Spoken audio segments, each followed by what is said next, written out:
Hi friends, ఈరోజు ఒక ప్రాబ్లంతో మీ ముందుకు వచ్చాం. టైమ్ అండ్ వర్క్లోది రోజు మార్చి రోజు మోడల్ అనమాట. ఒకసారి చూడండి క్వశ్చను. విడివిడిగా పనిచేస్తూ ఏ మరియు బీలు ఒక పనిని వరుసగా 8 మరియు 12 రోజులలో పూర్తి చేస్తారు. ఏ ఆ పనిని మొదలుపెట్టి రోజుకు ఒకరు చొప్పున రోజు మార్చి రోజు పనిచేస్తే ఆ పనిని వారు పూర్తి చేయగల కాలం రోజులలో. ఓకే, చూడండి ఇది సింపుల్ వేలు ఎలా సాల్వ్ చేస్తామో. ఫస్ట్ ఏ అనే వ్యక్తి 8 డేస్ చేస్తాడు. నెక్స్ట్ బి అనే వ్యక్తి 12 డేస్. టోటల్ వర్క్ ఎంతో చూడండి. 8 12కి ఎల్సిఎం కట్టాలి. 8లో బిగ్ నెంబర్ 12. 12ని 8 డివైడ్ చేయలేదు. 12 డబల్ చేయండి 24.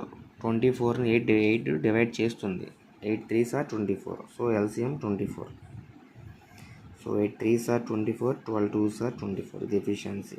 అంటే మనం దీన్ని ఎలా అర్థం చేసుకుంటామంటే, ఏ అనే వ్యక్తి రోజుకి 3 లడ్డూలు తింటాడు, బి అనే వ్యక్తి రోజుకి 2 లడ్డూలు తింటాడు. ఇది ఓకే. ఇప్పుడు క్వశ్చన్, ఏ ఆ పనిని మొదలుపెట్టి రోజుకు ఒకరు చొప్పున. ఓకే, ఫస్ట్ డే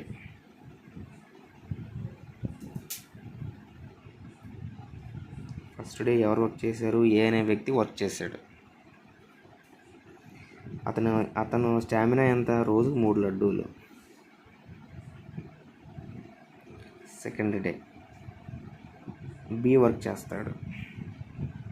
అతని స్టామినా ఎంత? 2 లడ్డూలు. అంటే 2 రోజులకి వీళ్ళు తినేది 5 లడ్డూలు తింటారు.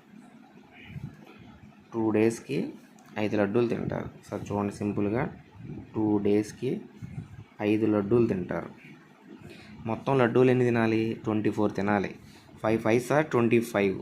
సో మనం టోటల్ వరకు దాటి వెళ్ళిపోతున్నాం. సో అందుకని 5 4s తీసుకుంటా. 5 4s are 20. సో ఇక్కడ కూడా ఇంటూ 4 చేస్తే 8 డేస్. ఇప్పుడు 9th డే. 2 డేస్కి ఇద్దరు వర్క్ కంప్లీట్ అయ్యిద్ది. 8 డేస్ అనేది కూడా ఈవెన్ నెంబర్ కాబట్టి ఏబి వర్క్ పూర్తి చేశారు. ఇప్పుడు 9th డే ఏ అనే వ్యక్తి వస్తాడు, 3 లడ్డూలు తింటాడు. అప్పుడు ఎంత అవుతుంది? మొత్తం 23 లడ్డూలు కంప్లీట్ వర్క్. ఇంకొక లడ్డు బ్యాలెన్స్ ఉంది. ఇప్పుడు ఇది ఎవరు తినాలి? బి అనే వ్యక్తి తినాలి. కానీ బి అనే వ్యక్తి రోజుకి ఎన్ని తింటాడు? 2 తింటాడు. కానీ ఇక్కడ ఉంది ఓన్లీ వర్క్ పెండింగ్ ఒకటే. సో బి అనే వ్యక్తి ఒక్కటి మాత్రమే తింటాడు, బట్ అతని స్టామినా 2. సో 10th డే అనేది పూర్తి అవ్వలేదు. ఒకవేళ 2 లడ్డూలు ఉన్నట్టయితే 10th డే పూర్తి అయ్యేది.